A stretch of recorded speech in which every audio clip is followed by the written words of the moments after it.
Welcome to सीधी शिक्षा। मैं Disha sir. चलिए आज हम लोग 11th फिजिक्स का सीजी बोर्ड का 8 नंबर चैप्टर हम लोग स्टार्ट करते हैं। ग्रेविटेशनल, गुरुत्वाकर्षण। गुरुत्वाकर्षण से आप लोग भली भांति परिचित हैं। आप लोग गुरुत्वाकर्षण को पहले जो भी 6th class, 7th class, 8th class में भी बेसिकली साइंस के रूप में देखे हैं। 9th क्लास में आप लोग देखे हैं, 9th क्लास, 10th क्लास में भी देखे हैं। अब 11th क्लास में हम इसको डिटेल से पढ़ेंगे गुरुत्वाकर्षण को। क्लियर? वास्तव में गुरुत्वाकर्षण क्या होती है? जो हमको नीचे की तरफ ये जो पैसे गिनना होता है, ऊपर से हम जो उछालते हैं इस तरह के सिक्के नीचे की तरफ, गुरुत्वाकर्षण क्या आता है? हम लोगों को जो कुएं के पास जाते हैं, नीचे जो खींचने की जो उसकी अनुभूति होती है वो भी गुरुत्वाकर्षण के कारण होते हैं। तो गुरुत्वाकर्षण आप लोगों को किस तरीके से होगा, इसको हम लोग इस चैप्टर के बारे में जानेंगे। ग्रेविटेशनल बल किस तरह, गुरुत्वीय ऊर्जा क्या होती है, गुरुत्वीय विभव क्या होती है, गुरुत्वीय स्थितिज ऊर्जा क्या होती है, गुरुत्वाकर्षण क्या होती है, गुरुत्वाकर्षण के सर्वाधिक गुरुत्वीय नियतांक क्या होते हैं, गुरुत्वाकर्षण का नियम क्या होते हैं, इस चीज़ को हम लोग इस चैप्टर के अंतर्गत में हम लोग कवर करने वाले हैं। तो बेसिकली आप लोग नॉर्मल 6, 7, 8 में इसको बेसिक चीज़ के बारे में पढ़े थे। इसको डिटेलाइज आप लोग थोड़ा सा 9th और 10th के बेस पे देखे थे। अभी इसका पूरा डिटेल हम लोग देखेंगे 11th क्लास के बेस पे देखेंगे। तो वास्तव में जो गुरुत्वाकर्षण होता है किस प्रकार से होता है, गुरुत्वाकर्षण का हमारे दैनिक जीवन में किस प्रकार उपयोग होता है, गुरुत्वाकर्षण को हम लोग किस प्रकार से देखते हैं, गुरुत्वाकर्षण गुरुत्वीय नियतांक से किस प्रकार अलग है, और गुरुत्वीय नियतांक को किस तरीके से रिलेटेड जो क्वेश्चन होते हैं भौतिक अवस्था में, हम लोग भौतिक जो विज्ञान होती है भाई, भौतिक शाखा के अंतर्गत हम लोग ये चीज़ देखते हैं। जितने भी हमारे पास भौतिक घटना होते हैं, भौतिक परिघटना भी होते हैं, वो कहीं ना कहीं किसी न किसी घटनाओं से परिकल्पित ही होता है। कोई भी चीज़ होता है, कोई भी चाहे वह किसी भी चीज़ की बात हो, वो किसी घटना से रिलेटेड ही होता है। क्लियर? कोई भी जहाँ पर कुछ संकट समाधान भी होता है वहाँ पर भी कुछ घटना से रिलेटेड होता है। मंदिर का बनना, मंदिर से किस तरीके से होता है, मंदिर के पीछे बहुत सारे राज होते हैं कि ये पुरातन काल का है, ये प्राचीन काल का है, यहाँ पर देवी दर्शन हुआ था, यहाँ पर ये होता है। सभी एक किसी न किसी घटना से परिकल्पित ही होता है। कुछ भी घटना होता है, बिना घटना के कोई भी चीज़ वहाँ पर सार्वत्रिक रूप से दृष्टिगत नहीं होता है। तो इस कारण से हम लोग जो गुरुत्वाकर्षण है, गुरुत्वाकर्षण के पीछे क्या राज है, हमारे वैज्ञानिकों ने क्या सिद्धांत दिए हैं, वास्तव में गुरुत्वाकर्षण किस प्रकार है, इसके प्रति कितने भौतिक अवस्थाएं हैं, कितने भी परिकल्पित घटनाएं हैं, इसको लेकर के वैज्ञानिकों का क्या मत है, वो हमको एक दूसरे से किस तरीके से आकर्षित करता है, किस तरीके से क्या करता है, इस चीज़ के बारे में हम लोग देखेंगे। तो भौतिक अवस्था में हम लोग भौतिक के अंतर्गत बहुत सारे शाखाएं जो होती है उसको हम लोग इस शाखा में हम लोग गुरुत्वीय स्थिति ऊर्जा और गुरुत्वीय विभव के अंतर्गत गुरुत्वाकर्षण के नियम, गुरुत्वीय नियतांक क्या होती है, न्यूटन ने गुरुत्वाकर्षण के सर्वाधिक नियतांक किस तरीके से दिया, द्रव्यमान को किस तरीके से लिया, दो द्रव्यमान को लेकर के उसने क्या नियम दिया, ये जो सारे चीज है आज इस वीडियो लेक्चर में हम लोग क्लियर करने वाले हैं। तो आज का जो वीडियो लेक्चर बहुत ही इंटरेस्टिंग होने वाला है, बहुत ही मजा आने वाला है। तो वीडियो के अंत तक देखते रहिए। अपने मित्र, सखी, यार, दोस्त, सहेली, सखा, बंधु सभी को शेयर कीजिए भाई। और अभी तक आप लोगों ने हमारे सीधी शिक्षा ऐप को डाउनलोड नहीं किए हैं, इंस्टॉल नहीं किए हैं, तो गूगल प्ले स्टोर में जाइए, वहां से सीधी शिक्षा ऐप सर्च कीजिए, वहां से आपको ऐप को वहां से इंस्टॉल कीजिए, वहां से पेड कोर्स का ऑप्शन आएगा, वहां से हमारा कोर्स ज्वाइन कर सकते हैं, हमसे पढ़ने का अवसर प्राप्त कर सकते हैं। ओनली 500 रुपीज, मात्र 500 रुपये सालाना शुल्क के साथ हम लोग पूरे सीजी बोर्ड का कक्षा 6वीं से लेकर के 12वीं तक के लिए maths, physics, chemistry, biology, English का पूरे पाठ्यक्रम का वीडियो रिकॉर्डेड क्लास आप लोगों को प्रोवाइड किया जा रहा है। इंग्लिश मीडियम के लिए नर्सरी, एलकेजी, यूकेजी का वीडियो आप लोगों को प्रोवाइड किया जा रहा है। तो जल्द से जल्द हमारे सीजी शिक्षा ऐप को डाउनलोड कीजिए, हमसे जुड़ने का मौका पाइए। और अगर आपको किसी प्रकार के कोई भी क्वेश्चन में डाउट आता है या किसी क्वेश्चन में आपको कंफ्यूजन है, आप उसका पिक्चर लीजिए, हमारे दिए गए व्हाट्सअप नंबर पर उसको सेंड कीजिए, वहां से आपको तुरंत उसी दिन, एक दिन के बाद जो भी डाउट क्लास रहेगा, लाइव क्लास रहेगा, उसमें आप लोगों को समाधान किया जाएगा। क्लियर? तो पूरे पाठ्यक्रम ओनली 500 रुपीज़ है। अगर आप लोग 500 रुपीज़ इन्वेस्ट करते हैं तो पूरे पाठ्यक्रम का वीडियो रिकॉर्ड क्लास आपके मोबाइल पर रहेगा। आप जब चाहे, जहां चाहे, जिस स्थिति में चाहे आप लोग उसको देख सकते हैं। क्लियर? नहीं तो क्या होता है, आप लोग स्कूल वगैरह में जा रहे हैं तो स्कूल में जा रहे हैं तो वहां पर आप लोगों को तो पढ़ाया जा रहा है, लेकिन बेसिकली उसको आप लोग उसी दिन के लिए देख रहे हैं, उसी दिन के लिए आप लोग समझ पा रहे हैं, बाकी दिन को उसको तो पढ़ा नहीं पा रहे हैं, दोबारा तो रिपीट नहीं कर पा रहे। लेकिन हमारा वीडियो लेक्चर आपके पास आज भी रहेगा, कल भी रहेगा, परसों भी रहेगा। आपके मित्र, सखी, यार, दोस्त, सहेली लोग हैं वो लोग भी देख सकते हैं, आपके जो भी फैमिली मेंबर है वो भी देख सकते हैं, जो भी फ्रेंड सर्कल में है, जो भी आपके कॉलोनी में है, जो भी आपके स्कूल मेट हैं, कॉलेज, जो भी आपके दोस्त यार हैं, सभी से हैं वो सभी इसका आनंद ले सकते हैं मात्र 500 रुपीज़ पे। बहुत ही कम शुल्क के साथ उच्च क्वालिटी की शिक्षा, उच्च गुणवत्ता शिक्षा हमारे अनुभवी शिक्षकों के द्वारा प्रदान किया जा रहा है। तो इसका जल्द से जल्द आप लोग लुत्फ उठाइए और बाकी लोगों को भी इसको शेयर कीजिए, क्योंकि आज शेयर करेंगे तो कल उनको बेनिफिट होगा, उसी बेनिफिट से आप लोग आगे बढ़ेंगे। तो आज का भविष्य अगर आप लोग निकालना चाह रहे हैं तो जल्द से जल्द ज्वाइन कीजिए हमारे सीजी शिक्षा ऐप को। क्लियर? तो चलिए, ये तो बेसिकली बातचीत इस तरीके से होती रहेगी, क्योंकि बेसिक मोटिवेट करना भी बहुत जरूरी होता है। क्लियर? तो चलिए ये जो गुरुत्वाकर्षण होता है वास्तव में ये गुरुत्वाकर्षण किस प्रकार है, इस चीज को हम लोग देखते हैं ग्रेविटेशनल के बेस में। तो चलिए टॉपिक के बेस पे आप चलते हैं, ठीक है। तो चलिए आज का टॉपिक हम लोग देखते हैं। तो पहला प्रस्तावना इंट्रोडक्शन जानना बहुत ही जरूरी है। आप लोग को पास कोई भी आता है तो पहला इंट्रो देता है, भाई मैं आपका चाचा हूँ, मामा हूँ, भैया हूँ, भाभी हूँ, जो भी होता है पहला इंट्रोडक्शन के बेस पे आप उससे किस तरीके से बातचीत करते हैं इस बेस पे। अगर किसी को आप नहीं बताते हैं भाई कि मैं उसका फ्रेंड हूँ तो आपको उस तरीके से बातचीत नहीं की। अगर वो आपके फ्रेंड सर्कल में आता है, रिलेटिव में वगैरह में आते हैं तो आप ज़्यादा क्लोज हो जाते हैं, ज़्यादा अच्छे तरीके से बात करते हैं। इसलिए इंट्रोडक्शन का होना बहुत ही जरूरी होता है। तो चलिए इंट्रोडक्शन के बेस पे हम लोग देखते हैं। पहला, मानव अपने आरंभिक जीवन में, मानव अपने आरंभिक जीवन में, देखिए इसी चीज को बोला जा रहा है कि मानव अपने आरंभिक जीवन में, मानव कहाँ पर, अपने आरंभिक जीवन में, ठीक है। तो प्रस्तावना के बेस पे इस चीज को हम लोग पहला देखते हैं, मानव अपने आरंभिक जीवन में। आरंभिक जीवन में मतलब प्रारंभिक जीवन बोल सकते हैं, आरंभिक जीवन में किस तरीके से रहता है इस चीज को आप लोग देख सकते हो। तो बोल रहा है उसी चीज को, मानव अपने आरंभिक जीवन में ही सभी पदार्थों के, मानव अपने आरंभिक जीवन में ही सभी पदार्थों के पृथ्वी की ओर आकर्षित होने की प्रवृत्ति को, ठीक है, जो मानव है, जो इंसान है भाई, ठीक है। तो उसी चीज़ को लेकर के यहाँ पर बोला जा रहा है कि मानव अपने आरंभिक जीवन में या अपने प्रारंभिक जीवन में ही सभी पदार्थों के, सभी पदार्थ हैं, जो आपका पदार्थ है, इस पदार्थ में तो द्रव्यमान होगा ही भाई, पदार्थ की प्रकृति है ये, के पृथ्वी की ओर, ये हमारा जो पृथ्वी है भाई, अर्थ है, जो हमारा पृथ्वी है, आकर्षित होने की प्रवृत्ति को जान लेना है, आकर्षित होने की प्रवृत्ति को जान लेना है। जो किस प्रकार से आकर्षित होता है इसको आप लोग भली भांति जानते हैं, ठीक है। किस तरीके से आप चलते हैं, घर्षण के कारण हम लोग चल पा रहे हैं ना जमीन पर, घर्षण नहीं तो फिसल पट्टे की तरह हम लोग गिरते लुढ़कते हुए गेंद की भांति चलते रहते, लुढ़कते लुढ़कते चलते, उसको चलना नहीं लुढ़कना कहते, क्लियर। तो उसी चीज़ को बोला जा रहा है कि मानव अपने आरंभिक जीवन में, प्रारंभिक जीवन में सभी पदार्थों को पृथ्वी की ओर आकर्षित होने की प्रवृत्ति को जान लेना है, मतलब जानता है इस चीज को।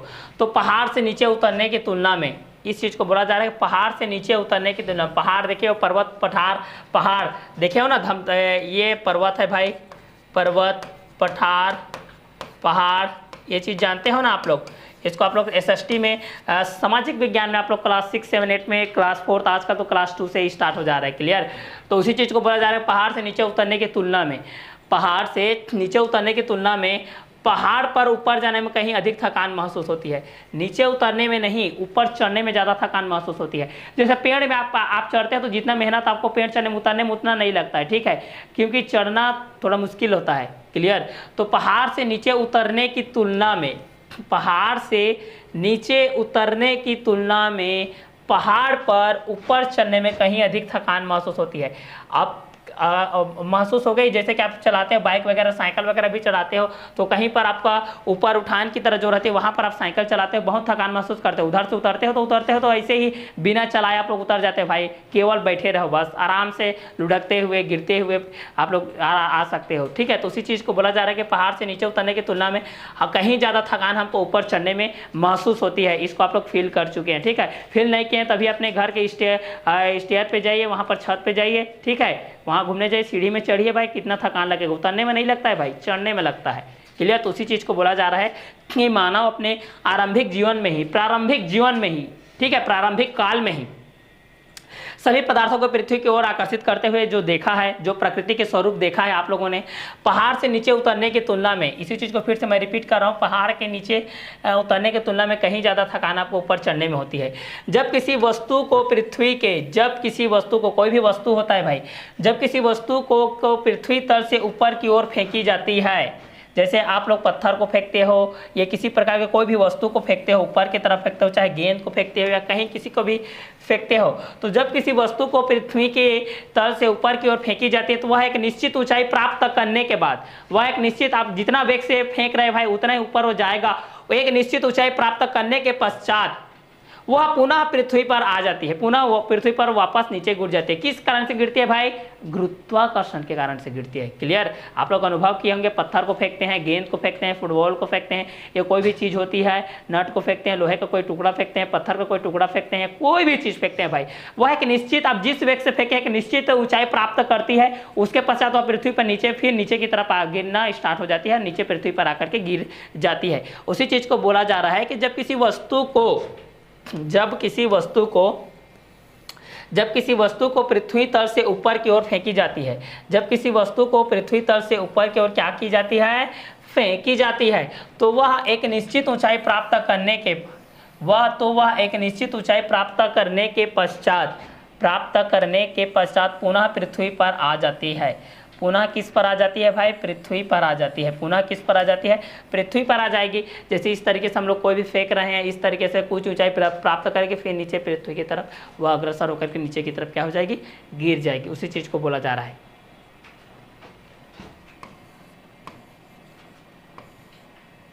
दूसरा चीज ये बोला जा रहा है कि ऊपर बादलों ऊपर बादलों से वर्षा की जो बूंदें होती है वह पृथ्वी की ओर किस प्रकार से आती है। देखो, तो ऊपर बादलों से पृथ्वी की बूंदें पृथ्वी की ओर गिरती है, पृथ्वी की ओर गिरती है। अब जाहिर सी बात है, आसमान से गिर रहा है भाई, बादल से गिर रहा है तो पृथ्वी पे ही तो गिरेगा, कहाँ पर गिरेगा। इसी प्रकार अन्य घटनाएं हैं, इसी प्रकार बहुत सारे अन्य घटनाएं होती है जिसमें हमें यह स्पष्ट आभास होता है, जिससे हमको यह स्पष्ट आभास हो जाता है कि वस्तुओं को पृथ्वी अपनी ओर क्या करता है, आकर्षित करता है। तो पृथ्वी जिन वस्तुओं को अपनी ओर आकर्षित करता हो, किसके कारण करता है भाई, गुरुत्वाकर्षण के कारण करता है। किसी भी चीज़ को अपनी ओर आकर्षित करता है, चाहे वह पत्थर को फेंक रहे हैं, गेंद को फेंक रहे हैं, वस्तु को फेंक रहे हैं, आसमान से जो भी है, बादल से आपका वर्षा का होना है, ठीक है। जिस प्रकार के बहुत सारे ऊपर से नीचे की तरफ पे पानी का जो गिरना है, बूंदे का गिरना है, वर्षा की बूंदे हैं, गेंदों का गिरना है, पत्थर के टुकड़े का गिरना है, या ऊपर ऊंचाई तक जाने के पश्चात आप खुद को गिरते हुए जो महसूस करते हो, वो सब क्या है, गुरुत्वाकर्षण के बेस पे ही है। इसी चीज़ को आप लोग इंट्रोडक्शन के बेस में बताया गया है कि ये सब जो पृथ्वी होती है वस्तुओं को अपनी ओर क्या करती है, आकर्षित करती है। आकर्षित होने का यही गुण क्या कहलाता है आप लोगों का, गुरुत्वाकर्षण कहलाता है। तो पृथ्वी वस्तु को अपनी ओर आकर्षित करता है, पृथ्वी का यही आकर्षित करने का जो गुण होता है उसी को हम लोग बोलते हैं गुरुत्वाकर्षण। गुरुत्व प्लस आकर्षण, ठीक है, पृथ्वी से आकर्षण। पृथ्वी जो चीज़ को आप लोगों को बेस पे क्या करती है, आकर्षित करती है, वही गुरुत्वाकर्षण के अंतर्गत आता है। तो इंट्रोडक्शन के बेस पे हम लोग ये चीज़ देख लें कि जो पृथ्वी होता है भाई, वो वस्तुओं को अपनी ओर क्या करता है, आकर्षित करता है। इस आकर्षण बल को आप लोग यहाँ पर देख चुके हैं,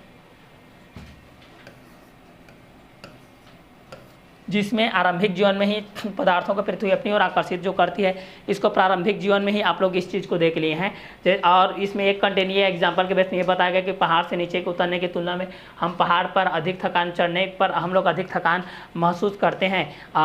जब किसी वस्तु को पृथ्वी तल से ना, यहाँ पर इस चीज़ को बोला जा रहा है कि जब किसी वस्तु को पृथ्वी तल से ऊपर की ओर हम लोग फेंकते हैं तो वह एक निश्चित ऊंचाई प्राप्त करने के पश्चात पुनः पृथ्वी पर क्या होती है, आ जाती है। तो पृथ्वी बादलों से वर्षा की बूंदे की ओर में पृथ्वी की ओर गिरती है। इसी प्रकार अन्य अनेक घटनाएं होती है जिसमें हमें यह स्पष्ट आभास हो जाता है कि पृथ्वी वस्तु को अपनी ओर क्या करती है, आकर्षित करती है। तो इस प्रकार हम लोग गुरुत्वाकर्षण के बारे में पढ़ रहे हैं। तो यहाँ पर गुरुत्वाकर्षण के बारे में चलिए हम लोग डेफिनेशन लिखते हैं भाई।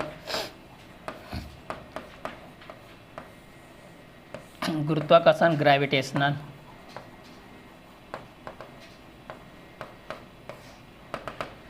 तो पृथ्वी वस्तुओं को अपनी ओर आकर्षित करती है। पृथ्वी वस्तुओं को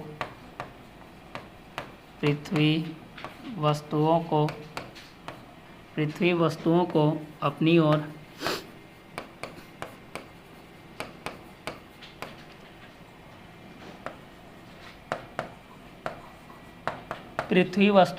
ओर आकर्षित करती है। और इसी आकर्षण के गुण को इसी आकर्षण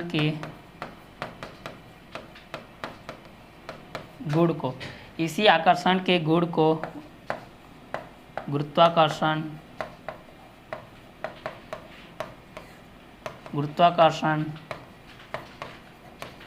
इसी आकर्षण के गुण को गुरुत्वाकर्षण कहते हैं। और इसी घटना पर आधारित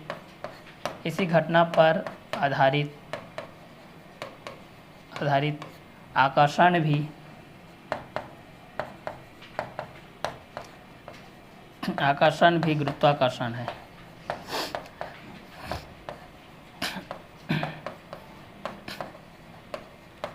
ठीक है। तो इंट्रोडक्शन के बेस पे हम लोग इस चीज़ को देख चुके हैं कि मानव अपने आरंभिक जीवन में ही सभी पदार्थों को पृथ्वी की ओर आकर्षित होने की प्रवृत्ति को जान लेता है। पहाड़ से नीचे उतरने की तुलना में वह पहाड़ पर ऊपर जाने में कहीं अधिक थकान महसूस करता है। जब किसी वस्तु को पृथ्वी तल से ऊपर की ओर फेंकी जाती है तो वह एक निश्चित ऊंचाई प्राप्त करने के पश्चात पुनः पृथ्वी पर आ जाती है और ऊपर बादलों से वर्षा की बूंदें जो होती है वह पृथ्वी की ओर आती है। इस प्रकार अन्य अनेक घटनाएं हैं जिसने हमें यह स्पष्ट आभास होता है कि वस्तुओं को पृथ्वी अपनी ओर क्या करती है, आकर्षित करती है। चलिए, सूर्य से प्रकाश को ना, अब देखिए सूर्य होता है जो सन होता है भाई हमारा, ठीक है।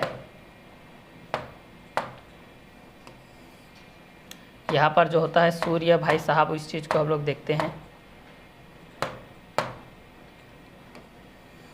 ये देखते हैं यहाँ पर,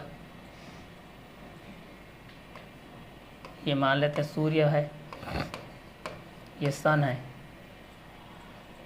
ठीक है।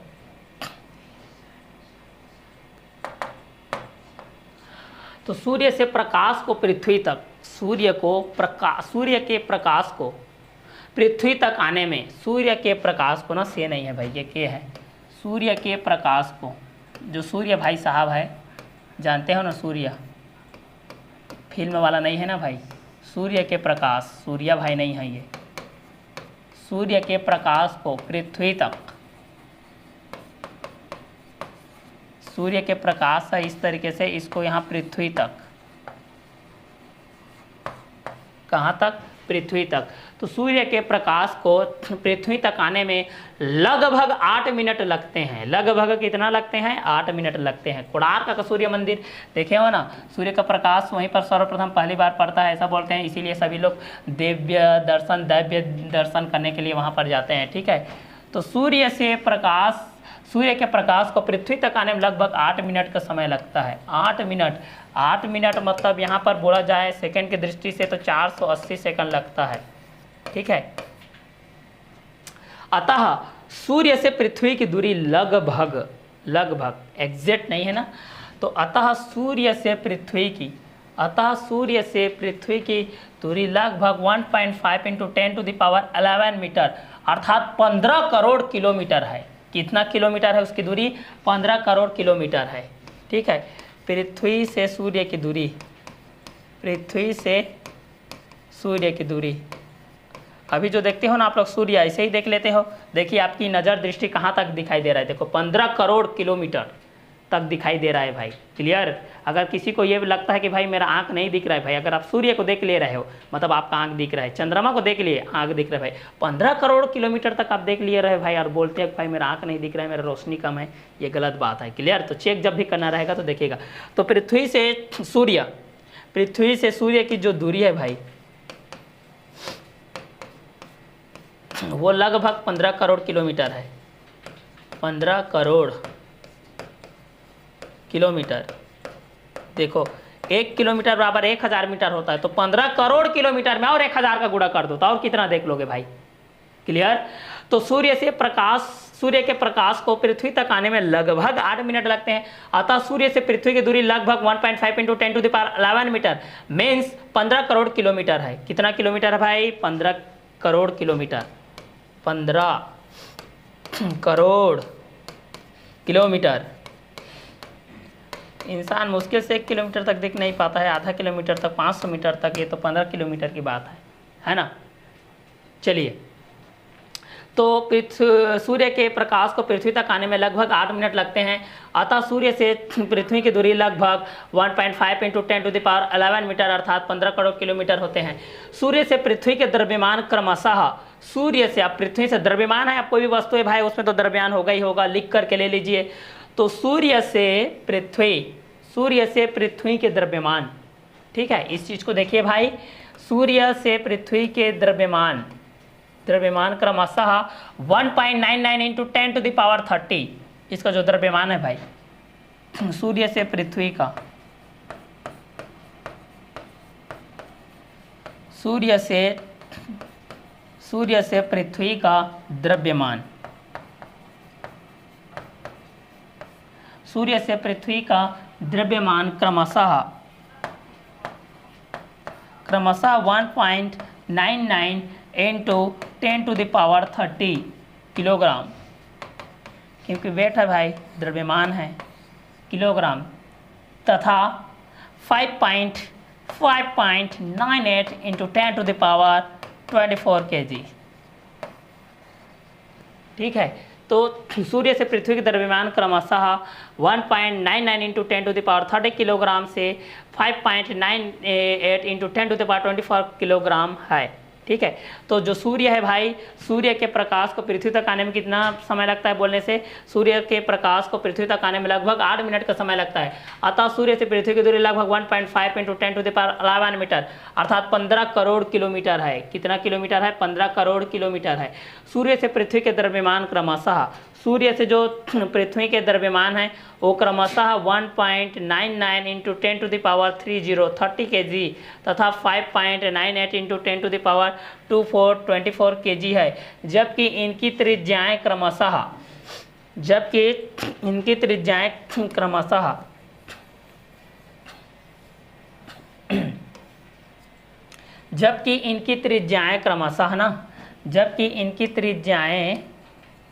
क्रमशः 6.96 इंटू 10⁸ है। 6.96 इंटू 10⁸ मीटर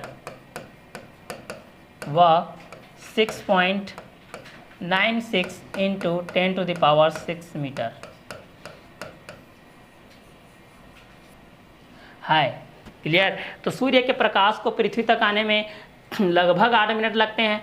अतः सूर्य से पृथ्वी की दूरी लगभग 1.5 इंटू 10⁻11 मीटर 15 करोड़ किलोमीटर है। सूर्य से पृथ्वी के दरमियान क्रमशः 1.99 इंटू 10⁻30 तथा 5.98 इंटू 10⁻24 किलोग्राम है। जबकि इनकी त्रिज्याएं क्रमशः 6.96 into 10⁸ metre and 6.96 into 10⁶ metre है। क्लियर? तो ये तो दूरी के बेस पे हो गया। उसके प्रकाश को आने में कितना समय लगता है, इसके बेस पे हो गया। उसकी दूरी कितनी है भाई, इसके बेस पे हो गया। उसके द्रव्यमान कितना है भाई, इसके बेस पे हो गया। उनकी त्रिज्याएं, रेडियस कितने हैं भाई, इसके बेस पे हो गया। तो चारों चीज़ों को आप लोग 1 बाय 1 करके इसको यहाँ पर आप लोग कवर अप कर सकते हैं। तो चलिए इसका आगे का जो कंटेंट होता है भाई उस चीज़ को हम लोग यहाँ पर देखते हैं। तो पहला दूरी के बेस पे देख लिए, प्रकाश के बेस पे देख लिए, द्रव्यमान के बेस पे देख लीजिए, त्रिज्या के बेस पे देख लीजिए। ठीक है, रेडियस के बेस पे देख लीजिए उसी को।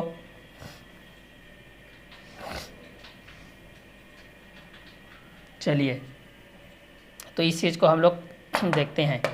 तो पहला हम लोग प्रकाश को ना, सूर्य के प्रकाश को, पहला चीज़ को देखते हैं भाई। पहला जो है सूर्य के प्रकाश को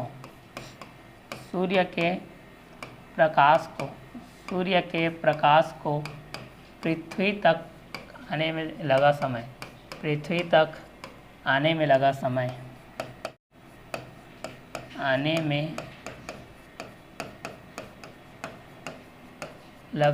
ये हो जाएगा 8 मिनट।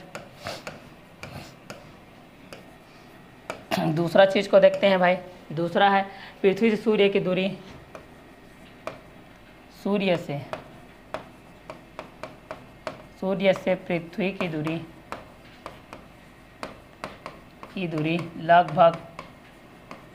लगभग देखिए, पहला चीज़ हम लोग यहाँ पर देखे हैं कि सूर्य के प्रकाश को पृथ्वी तक आने में लगा समय 8 मिनट है और सूर्य से पृथ्वी की दूरी लगभग बोल रहे हैं ना, लगभग 1.5 इंटू 10⁻11 मीटर।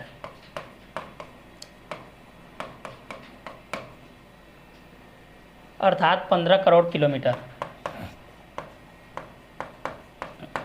15 करोड़ किलोमीटर है।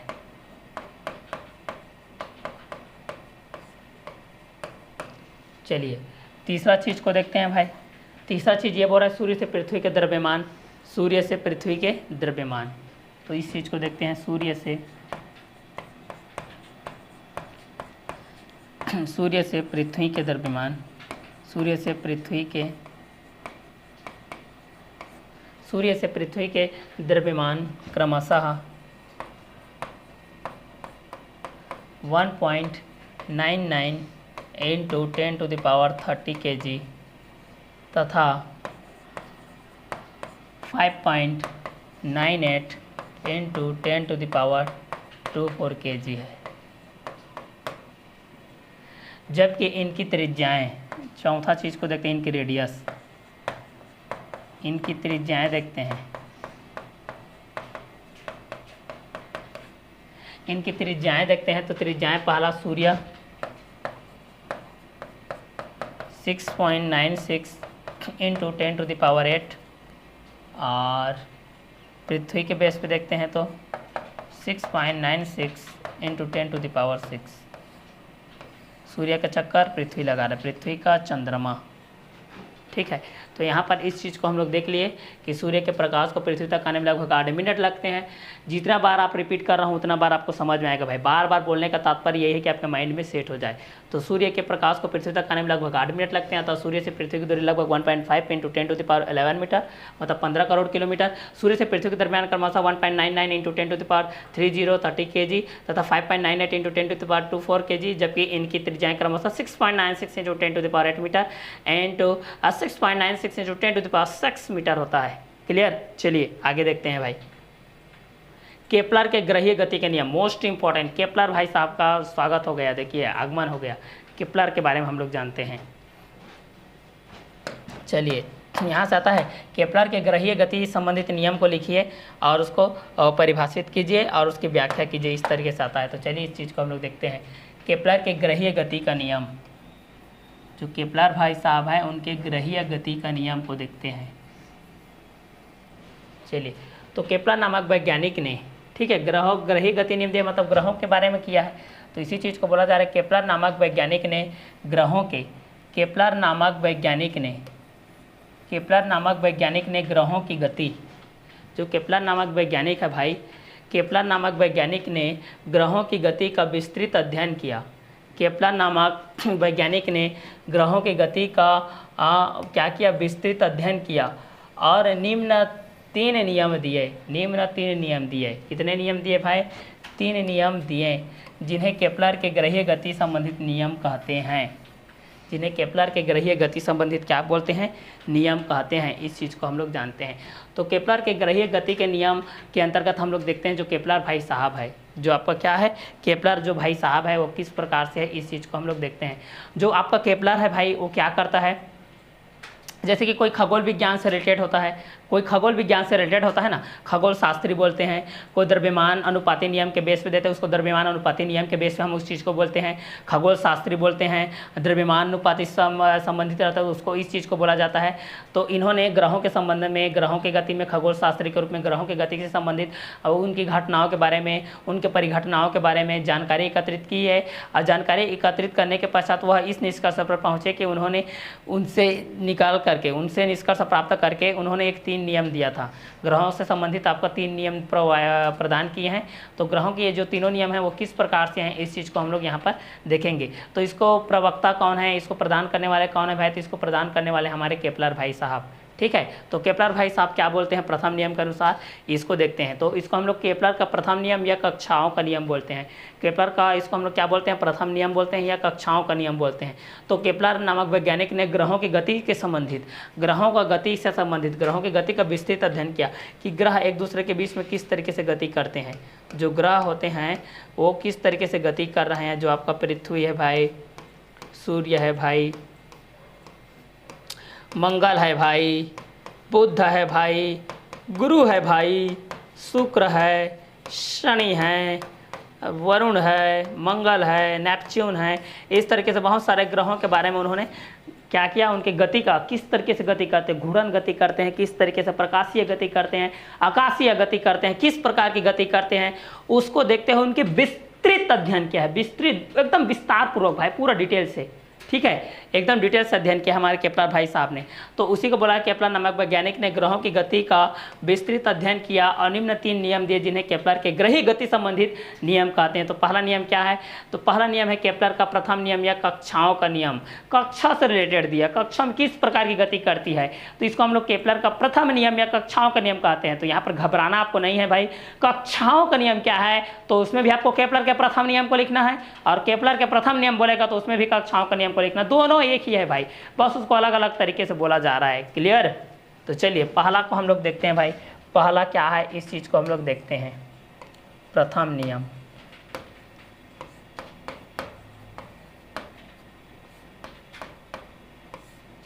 प्रथम नियम को बोलते हैं कक्षीय नियम।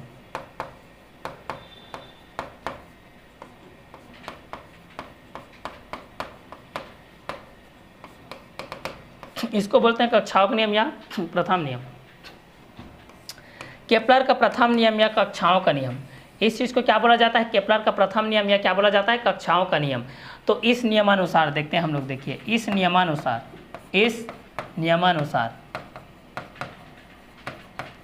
नोट डाउन करते चले जाएंगे, आप लोगों को बेनिफिट होगा। इस नियमानुसार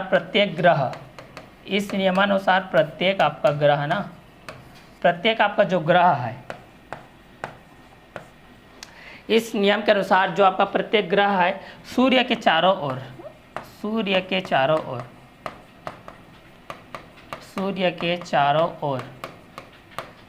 दीर्घवृत्तीय कक्षाओं में, मतलब लघुवृत्तीय नहीं, बड़ा सा, दीर्घवृत्तीय कक्षाओं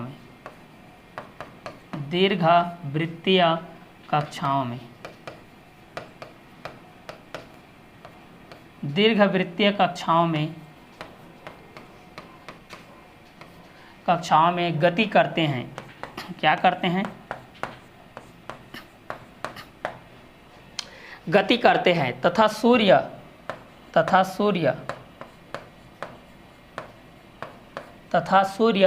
दीर्घवृत्तीय कक्षा के, सूर्य दीर्घवृत्तीय कक्षा के एक नाभि पर होता है, एक केंद्र एक नाभि पर होता है, एक नाभि पर होता है। इसे केपलर का प्रथम नियम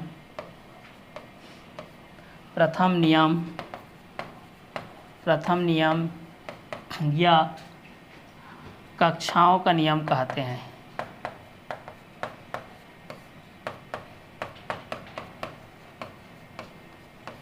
कक्षाओं का नियम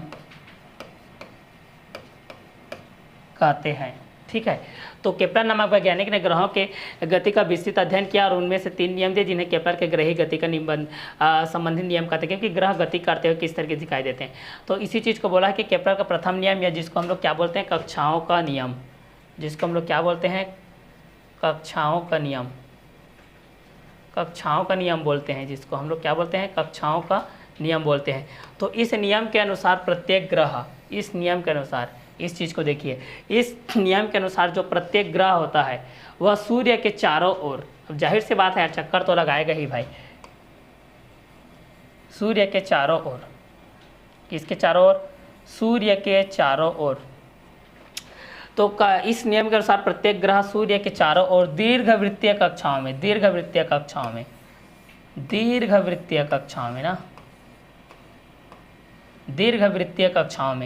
गति करते हैं। क्या करते हैं? गति करते हैं तथा सूर्य दीर्घवृत्तीय कक्षा के, तथा जो सूर्य होता है वह दीर्घवृत्तीय कक्षा के नाभि पर होता है। किस पर होता है? इस तरीके से उसके नाभि पर होता है। ठीक है, तो केपलर के प्रथम नियम या कक्षाओं के नियम के बेस पे हम लोग यही चीज़ को देख रहे हैं कि इस नियम के अनुसार प्रत्येक ग्रह सूर्य के चारों ओर एक दीर्घवृत्तीय कक्षाओं में गति करते हैं। किस पर गति करते हैं? दीर्घवृत्तीय कक्षाओं में गति करते हैं तथा सूर्य दीर्घवृत्तीय कक्षा के एक नाभि पर होता है। एक किस पर होता है? नाभि पर होता है। इसी चीज़ को बोला है कि केपलर के प्रथम नियम कक्षाओं के नियम के बेस पे इस नियम के अनुसार प्रत्येक ग्रह सूर्य के चारों ओर दीर्घवृत्तीय कक्षाओं में गति करते हैं तथा सूर्य दीर्घवृत्तीय कक्षा के एक कहाँ पर स्थित होता है? एक नाभि पर स्थित होता है। तो इसको हम लोग केपलर का प्रथम नियम या कक्षाओं का नियम कहते हैं, या कक्षाओं का नियम कहते हैं। तो यह था केपलर के ग्रही गति से संबंधित फर्स्ट नियम। चलिए आगे देखते हैं हम लोग दूसरा, केपलर के द्वितीय नियम के बारे में। वास्तव में केपलर का द्वितीय नियम क्या है इसके बारे में हम लोग जानते हैं। चलिए, केपलर भाई साहब द्वितीय नियम में क्या बोल रहे हैं? केपलर का द्वितीय नियम, केपलर का द्वितीय नियम, केपलर का द्वितीय नियम के बारे में हम लोग जानते हैं। चलिए, केपलर का द्वितीय नियम या क्षेत्रफल का नियम, इसको क्षेत्रफल का नियम एरिया को देख करके बोला गया है ना। केपलर का प्रथम नियम या कक्षाओं का नियम, केपलर का द्वितीय नियम या क्षेत्रफल का नियम। चलिए देखते हैं। इस नियम के अनुसार सूर्य से बोल रहा है, इस नियम के अनुसार, इस नियम के अनुसार सूर्य से किसी ग्रह को सूर्य से किसी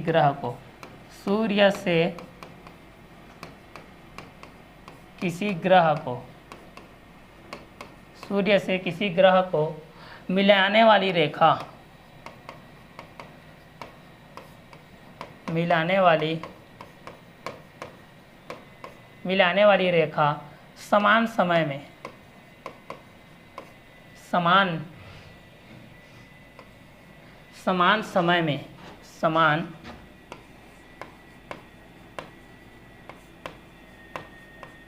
समान समय में समान क्षेत्रफल तय करती है। समान समय में समान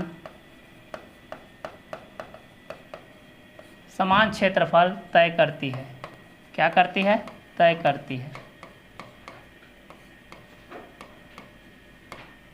करती है। तो इस नियम के अनुसार सूर्य से किसी ग्रह को मिलाने वाली रेखा समान समय में समान क्षेत्रफल तय करती है, अर्थात ग्रह का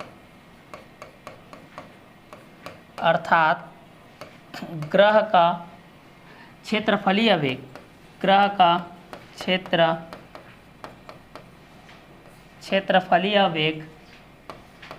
वेग नियत होता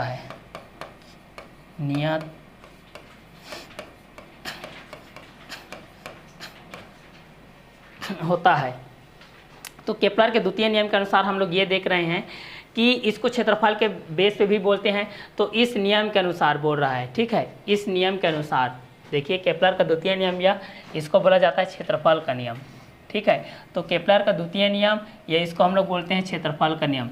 लिखने का तात्पर्य है कि पहले से लिखा है फिर भी मैं लिख रहा हूँ, मतलब आपको भी करना है कि जो लिखा है भाई वो तो हमको याद हो जाएगा ओरली, ऐसा आपको नहीं करना है भाई। जो लिखा है उसको भी आपको लिखते हुए देखना है, लिखते हुए चलना है। जो लिखा है फिर भी मैं वहाँ पर लिख रहा हूँ ना, आप लोग जितना मेहनत करोगे उतना ही आपके लिए बेनिफिट होगा। तो केपलर का द्वितीय नियम है क्षेत्रफल का नियम। ये क्या होता है इस चीज़ को हम लोग देखते हैं।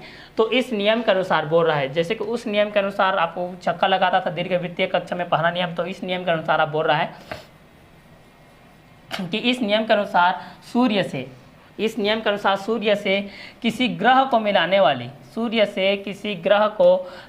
वाली रेखा समान समय में, ठीक है, सूर्य से किसी ग्रह को मिलाने वाली रेखा समान समय में समान क्षेत्रफल तय करती है। समान समय में मतलब वही इक्वल समय में, समान समय में मतलब 2 मिनट में 4, तो अगले 2 मिनट में भी 4, फिर अगले 2 मिनट में भी 4, इस तरीके से, ठीक है।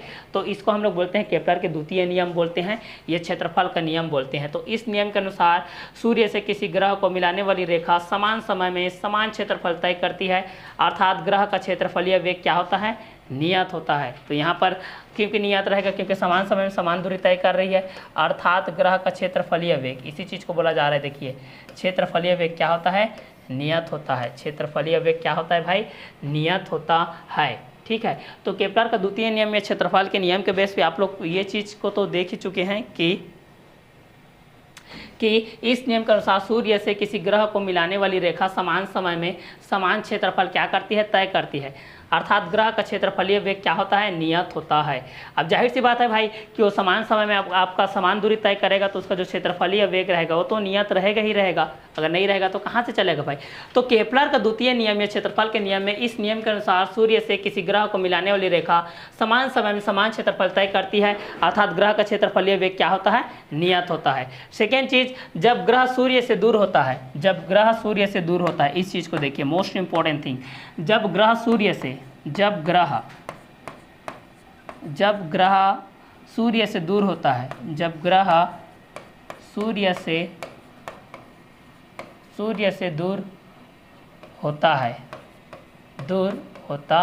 है, ठीक है। जब जो ग्रह होता है भाई, क्या होता है भाई? जो ग्रह होता है आपका वह सूर्य से क्या होता है? दूर होता है। क्या होता है? दूर होता है। जब ग्रह होता है वह सूर्य से क्या होता है? दूर होता है, तो कक्षीय चाल कम होता है। जब ग्रह सूर्य से क्या होता है? दूर होता है, तो कक्षीय चाल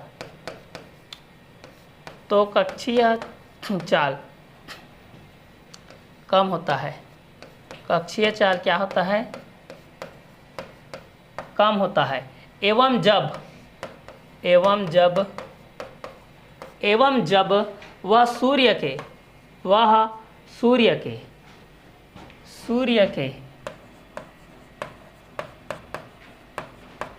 के पास होता है, सूर्य के पास होता है, तो कक्षीय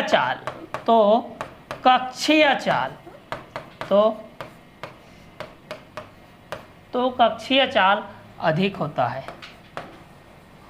कक्षीय चाल क्या होता है? अधिक होता है। ठीक है, तो इस चीज को देखते हैं। जब ग्रह सूर्य से दूर होता है भाई, जब ग्रह सूर्य से दूर होता है तो कक्षीय चाल कम होता है। कक्षीय चाल कम होता है जब ग्रह सूर्य से दूर होता है। जब ग्रह सूर्य से दूर होता है तो क्या होता है? कक्षीय चाल कम होता है। एवं जब सूर्य के पास होता है तो कक्षीय चाल अधिक होता है। पास मतलब अधिक, दूर मतलब कम, दूर मतलब कम, पास मतलब अधिक। क्लियर? इसी चीज को बोल रहा है कि जब ग्रह होता है, जो आपका ग्रह होता है भाई, जब ग्रह सूर्य से दूर होता है, जब ग्रह क्या होता है? सूर्य से दूर होता है, तो उसकी जो कक्षीय चाल होती है वो आपका कम होता है। एवं जब वह सूर्य के पास होता है, जब वह सूर्य के क्या होता है भाई? पास होता है, तो उसकी जो कक्षीय चाल होती है वह क्या होती है? अधिक होती है। क्लियर? तो यहाँ पर आप लोगों को बोला जाएगा कि कक्षीय चाल कम होता है। कंडीशन में आएगा, क्वेश्चन 1 नंबर का आएगा और 2 नंबर का आएगा। कंडीशन क्या बोलेगा? कक्षीय चाल कम होता है, तो आप लोग लिखोगे जब ग्रह सूर्य से दूर होता है तो कक्षीय चाल कम होता है, और जब ग्रह सूर्य के पास होते हैं तो कक्षीय चाल अधिक होता है। दूर मतलब कम मतलब दूर। ठीक है, दूर मतलब कम और पास मतलब अधिक। क्लियर? तो इसको हम लोग बोलते हैं केपलर का द्वितीय नियम या क्षेत्रफल का नियम। इस नियम के अनुसार सूर्य से किसी ग्रह को मिलाने वाली रेखा समान समय में समान क्षेत्रफल तय करती है, अर्थात ग्रह का क्षेत्रफलीय वेग क्या होता है? नियत होता है। जब ग्रह सूर्य से दूर होता है तो कक्षीय चाल कम होता है, एवं जब वह सूर्य के पास होता है तो कक्षीय चाल अधिक होता है। तो इसको बोलते हैं हम लोग केपलर का द्वितीय नियम या क्षेत्रफल का नियम। केपलर का प्रथम नियम या कक्षीय का नियम, केपलर का द्वितीय नियम या क्षेत्रफल का नियम। चलिए आगे देखते हैं भाई इसका तृतीय नियम। तृतीय नियम क्या होता है इस चीज को देखते हैं। केपलर का तृतीय नियम क्या होता है इस चीज को देखते हैं। तो चलिए भाई देखते हैं केपलर के तृतीय नियम को। केपलर भाई साहब का तृतीय नियम को देखते हैं। केपलर का तृतीय नियम,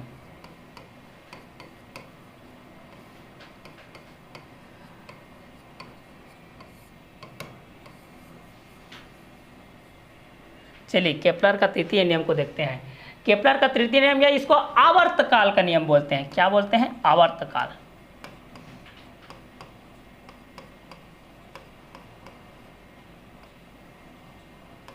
आवर्तकाल का नियम बोलते हैं। इस नियम के अनुसार किसी ग्रह का परिभाषा काल, ठीक है, या परिक्रमण काल का वर्ग, ठीक है, इस नियम के अनुसार आप लोगों का जो होता है इस चीज को हम लोग देखते हैं। इस नियम के अनुसार, इस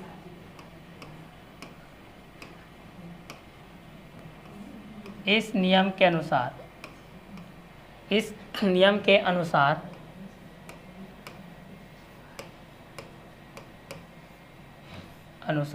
इस नियम के अनुसार इस नियम के अनुसार किसी ग्रह का परिक्रमण काल, किसी ग्रह का परिक्रमण जो काल होता है, क्रमण काल का वर्ग परिक्रमण है। ये काल का वर्ग सूर्य से ग्रह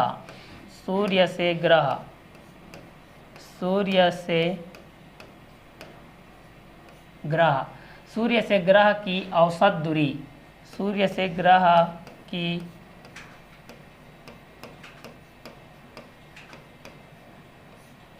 की औसत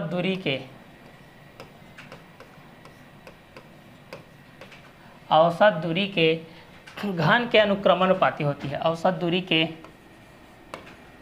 घन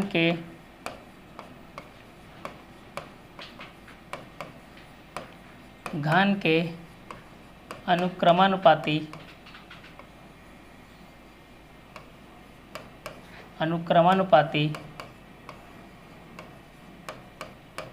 होती है। ठीक है, तो इस चीज़ को हम लोग केपलर का तृतीय नियम या इसको आवर्तकाल का नियम बोलते हैं। क्या का नियम बोलते हैं? इसको आवर्तकाल का नियम बोलते हैं। केपलर का नियम या आवर्तकाल का नियम। चलिए, तो केपलर का तृतीय नियम क्या बोलता है, इस चीज़ को हम लोग यहाँ पर देखते हैं। देखिए, केपलर का तृतीय नियम या आवर्तकाल का नियम, इसका तीसरा नियम या इसको बोला जाता है आवर्तकाल का नियम। इस चीज़ को देखते हैं। देखिए, हम लोग यहाँ पर बोला जा रहा है, इस नियम के अनुसार किसी ग्रह का, इस नियम के अनुसार किसी ग्रह का, इस नियम के अनुसार किसी ग्रह का परिक्रमण काल, किसी ग्रह का परिक्रमण काल का वर्ग, परिक्रमण काल का वर्ग सूर्य से ग्रह की औसत दूरी के, सूर्य से ग्रह की औसत दूरी के घन के अनुक्रमानुपाती होती है। उसके घन की क्या होती है? अनुक्रमानुपाती होती है। इसको हम लोग केपलर का तृतीय नियम या इसको बोला जाता है आवर्तकाल का नियम।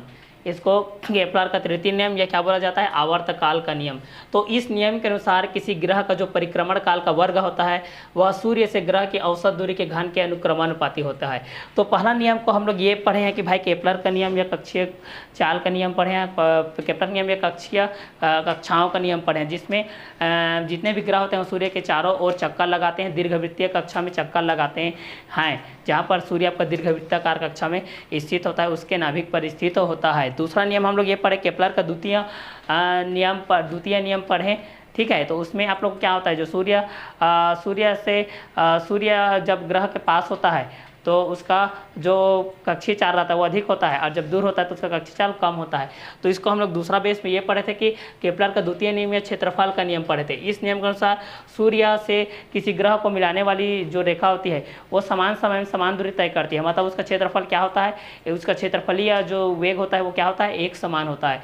अब तीसरा चीज़ हम लोग ये पढ़ रहे हैं यहाँ पर केपलर का तृतीय नियम या इसको बोला जाता है आवर्तकाल का नियम। केपलर का तृतीय नियम या इसको बोला जाता है आवर्तकाल का नियम।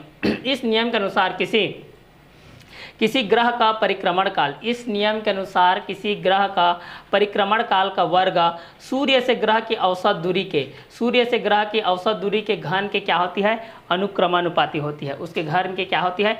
अनुक्रमानुपाती होती है। इसको हम लोग बोलते हैं केपलर का तृतीय नियम या आवर्तकाल का नियम। पहला नियम, प्रथम नियम या कक्षाओं का नियम, द्वितीय नियम या क्षेत्रफल का नियम, तृतीय नियम या आवर्तकाल का नियम। आगे का कंटेंट में हम लोग देखते हैं मोस्ट इंपॉर्टेंट जो कि आपका टॉपिक से रिलेटेड है, गुरुत्वाकर्षण, सर्वात्रिक गुरुत्वाकर्षण नियम। अब हम लोग पहुंचते हैं सर्वात्रिक गुरुत्वाकर्षण नियम के पश्चात। केपलर भाई साहब जिन्होंने हमारे बहुत सारे हेल्प किए हैं, 3 नियम प्रदान किए। तो चलिए पहला देखते हैं भाई, इसके बेस पे हम लोग पहला केपलर नामक वैज्ञानिक ने सर्वात्रिक गुरुत्वाकर्षण का नियम हम लोग देख रहे हैं अभी यहाँ पर। सर्वात्रिक गुरुत्वाकर्षण का नियम, किसका नियम देख रहे हैं हम लोग यहाँ पर? सर्वात्रिक गुरुत्वाकर्षण का नियम। तो चलिए इसी चीज़ को देखते हैं। केपलर नामक वैज्ञानिक ने ग्रहों की गति का अध्ययन करने के लिए, जो केपलर है, अभी भी तो केपलर के तीनों नियम को पढ़ लें। केपलर नामक वैज्ञानिक ने जो ग्रहों की गति संबंधित नियमों की जानकारी एकत्रित किया, उन्होंने 3 नियम दिया। पहला केपलर के प्रथम नियम कक्षाओं का नियम, केपलर का द्वितीय नियम क्षेत्रफल का नियम, केपलर का तृतीय नियम या आवर्तकाल का नियम। तो केपलर नामक वैज्ञानिक ने ग्रहों की गति का अध्ययन करने के लिए, केपलर नामक वैज्ञानिक ने ग्रहों के गति का अध्ययन कर 3 नियम दिए। उसका अध्ययन करके कितने नियम दिए हैं? 3 नियम दिए हैं, जिसको हम लोग क्या बोलते हैं? जिन्हें हम केपलर के ग्रहीय गति का नियम बोलते हैं। जिसको अब गति से संबंधित है यार, तो गति का नियम ही तो बोलेंगे ना। केपलर के क्या बोलते हैं? ग्रहीय गति नियम कहते हैं, ग्रहीय गति संबंधित नियम कहते हैं। इन नियमों से प्राप्त परिणामों को, ठीक है, इसका जो भी परिणाम है, ठीक है, अब कोई भी चीज़ होती है, कोई भी घटना घटती है तो उसका परिणाम तो आता है। ये तो पास होते हैं या तो फेल होते हैं, ये तो अच्छा होता है या तो बुरा होता है, या तो कम होता है या तो ज़्यादा होता है, या तो लॉस होता है या तो क्या लॉस होता है, या तो क्या होता है आप लोगों को बेनिफिट होता है ना। ये तो लाभ होता है, ये तो हानि होता है, ये तो क्रय होगा, ये तो विक्रय होगा, ये तो जाएगा, ये तो आएगा, ये तो खोएगा, ये तो पाएगा। इस तरीके से तो दुख होगा, ये तो सुख होगा। उसी प्रकार से यहाँ पर इस नियम से प्राप्त जो परिणाम तो उसके आएंगे ही। तो केपलर नामक वैज्ञानिक ने ग्रहों की गति अध्ययन कर 3 नियम दिए थे, जिन्हें केपलर के ग्रहीय गति का नियम कहते हैं। इन नियमों से प्राप्त परिणामों का विश्लेषण, अब उसके जो भी परिणाम आएगा उसका एनालिसिस, उसका क्या करेगा? परिणाम का एनालिसिस, उसके परिणामों का क्या करेगा? विश्लेषण कर न्यूटन ने यह बताया। अब किसने बताया? न्यूटन। उसके दोस्त यार आ गया भाई आप यहाँ पर, न्यूटन भाई साहब के बारे में जानते हैं, जो कि भौतिक शास्त्र में सबसे जो छाया है, जो प्रसिद्ध व्याख्याते हैं, जो सुविख्यात प्रख्यात जो वैज्ञानिक है न्यूटन। न्यूटन का नाम नहीं आया भौतिक में, मतलब भौतिक जगत खत्म है, आपका फिजिक्स खत्म है, बिना न्यूटन के फिजिक्स सॉल्व नहीं होगा। क्लियर। तो इन नियमों से प्राप्त परिणामों से, इन नियमों से प्राप्त परिणामों का विश्लेषण कर न्यूटन ने यह बताया कि केपलर नियम के निष्कर्ष केवल सूर्य तथा ग्रहों तक ही सीमित न होकर ब्रह्मांड में स्थित किन्हीं दो भी द्रव्यमान कणों के लिए भी लागू होते हैं। ठीक है, तो चलिए इस चीज को किसने बताया भाई? न्यूटन भाई साहब ने।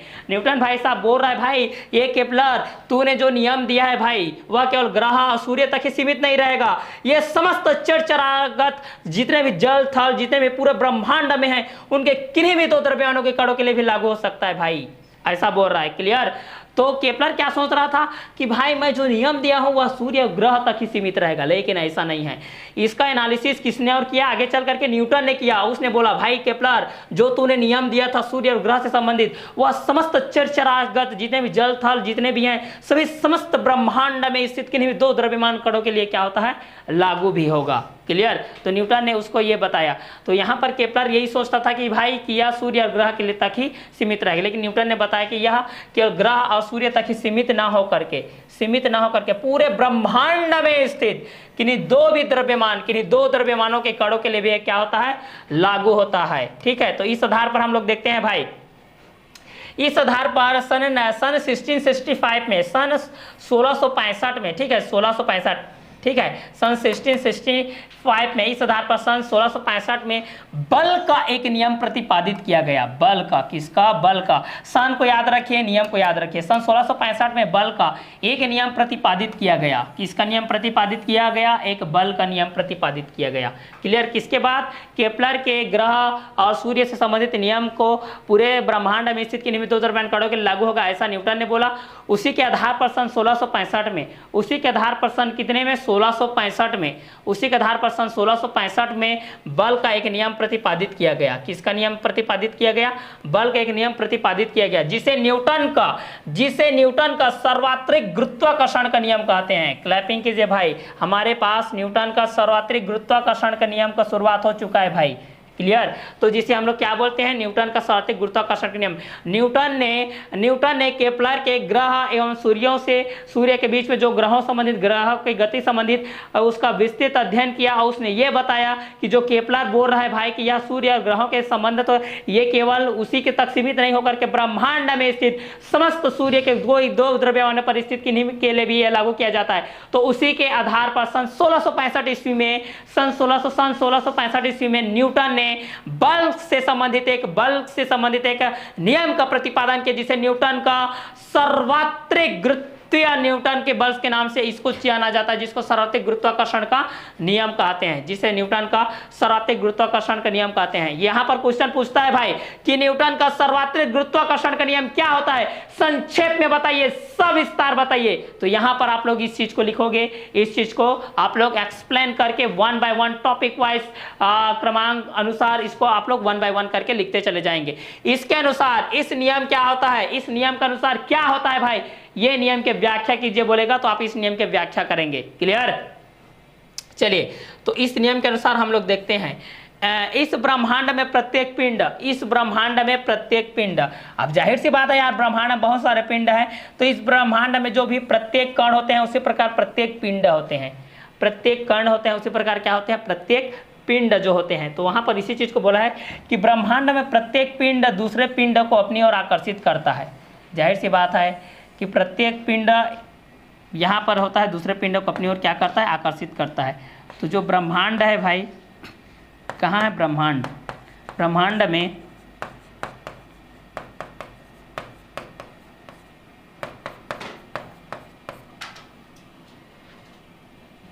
में प्रत्येक पिंड दूसरे पिंड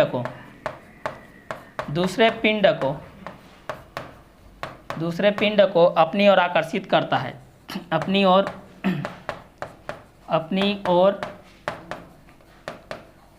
आकर्षित आकर्षित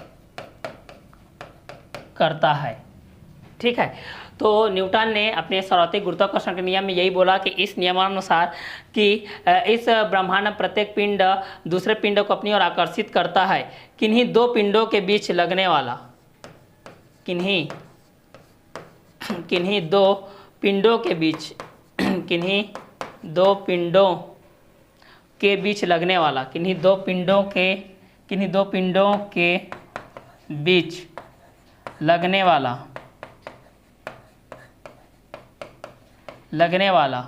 आकर्षण बल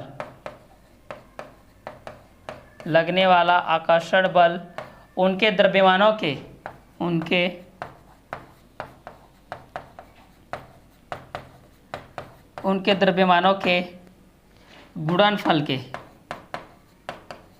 द्रव्यमानों के गुणनफलों के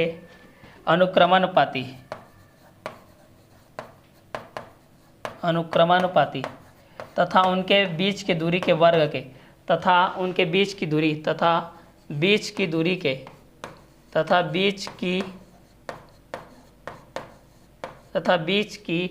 दूरी के वर्ग के व्युत्क्रमानुपाती होता है।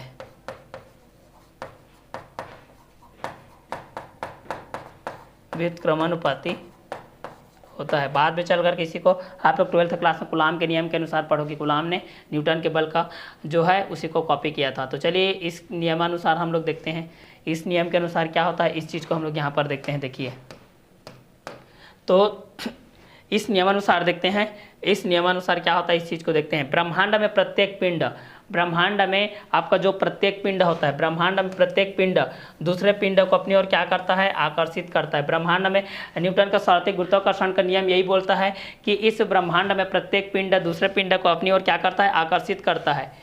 किन्हीं दो पिंडों के बीच लगने वाला, किन्हीं दो पिंडों के बीच, दो पिंड आप लोग ले सकते हैं जिनके द्रव्यमान m1 और क्या हो जाएगा, m2 हो जाएगा। ठीक है, तो किन्हीं दो पिंडों के बीच लगने वाला, किन्हीं दो पिंडों के बीच लगने वाला आकर्षण बल, किन्हीं दो पिंडों के बीच लगने वाला आकर्षण बल उनके द्रव्यमानों के गुणनफल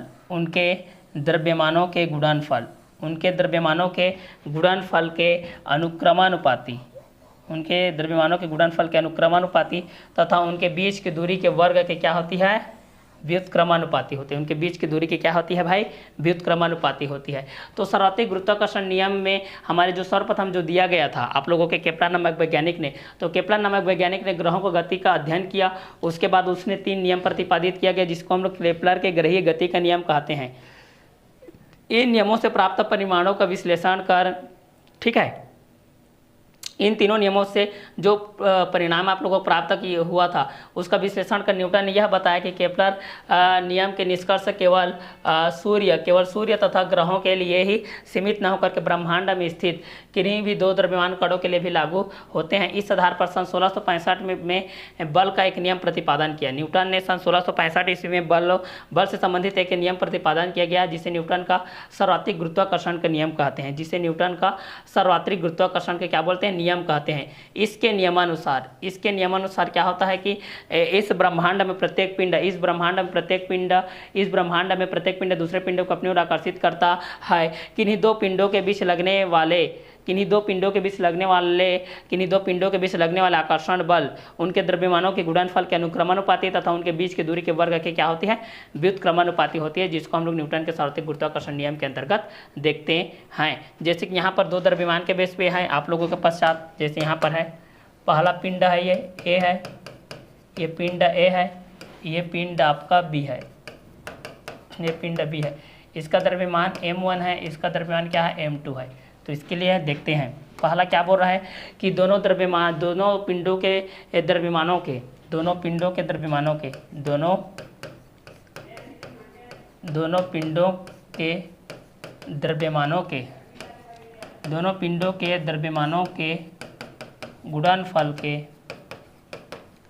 गुणनफल के अनुक्रमानुपाती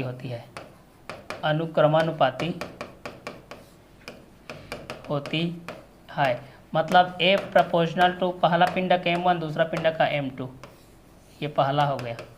दूसरा चीज़ बोल रहा है उन दोनों पिंडों के बीच की दूरी, उन दोनों पिंडों के बीच की दूरी मान लेते हैं r है, ठीक है। दोनों पिंडों के बीच की दूरी, दोनों पिंडों के बीच की दूरी, दोनों पिंडों की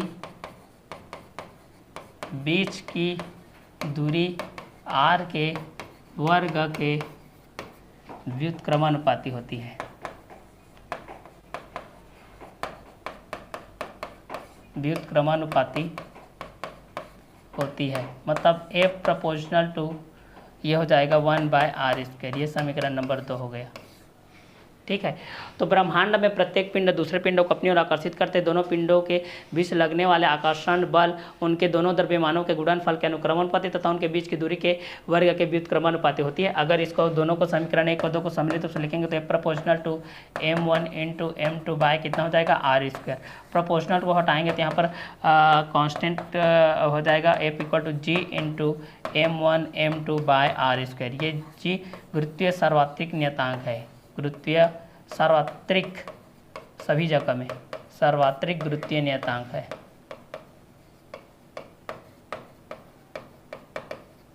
ये आपका सार्वत्रिक क्या है, गुरुत्वीय नियतांक है। क्लियर, ये आप लोगों की सार्वत्रिक गुरुत्वीय नियतांक है। इसी चीज़ को बोला है इन्होंने कि इस ब्रह्मांड में प्रत्येक पिंड दूसरे पिंडों को अपनी ओर आकर्षित करता है तथा किन्हीं दो पिंडों के बीच लगने वाले आकर्षण बल उनके द्रव्यमानों के गुणनफल के अनुक्रमानुपाती तथा उनके बीच की दूरी के वर्ग के क्या होती है, व्युत्क्रमानुपाती होती है। इसको सार्वत्रिक गुरुत्वाकर्षण का नियम कहते हैं। नियम के बेस पे आप लोग इस चीज़ को देख लिए। m1 दो पिंड है A और B, पहला पिंड का m1 द्रव्यमान, दूसरा पिंड का m2 द्रव्यमान, दोनों पिंडों के द्रव्यमानों के गुणनफल के अनुक्रमानुपाती होती है।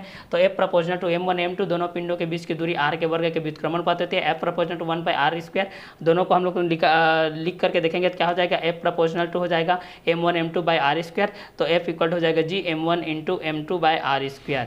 तो ये जो था आप लोगों का सार्वत्रिक गुरुत्वाकर्षण नियम से संबंधित था। इससे पहले हम लोग केपलर का नियम देखे, केपलर के तीनों नियम को देख लिए।